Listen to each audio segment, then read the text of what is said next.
So guys, luto na ang ating inasimang ulo ng kambing. Lalagay na po natin ang ating gulay.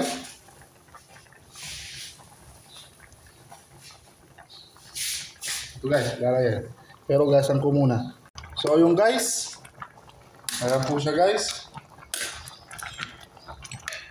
Yan ang ulo ng inasimang ulo ng kambing. Ayan guys. Woo! Ayun guys, lalagay natin gulay maya maya. Pero ngayon, tikman po natin kung anong lasa niya.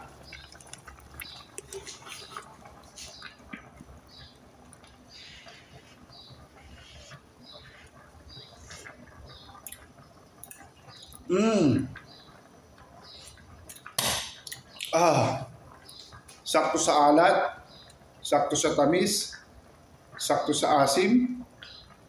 At yung ano niya guys is ito guys. Very tender. Sakto yung pagkakaluto. Kaya tama kayo, mali ako. This is my own way how to cook. So balikan na po natin. Ayan po guys.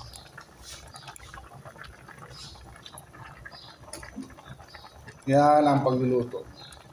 Naputol kanina, meron po siyang yung star anise, cardamom, ginger, onion, garlic, chili, tomato, and onion.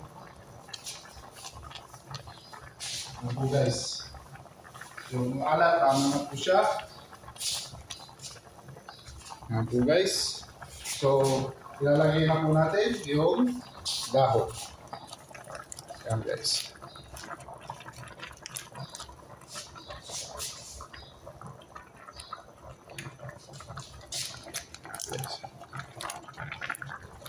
Umpo natin. Tayo natin ng 2 minutes. Maluto lang yung gulay. So yun po guys. Buksan po natin. Ayan po.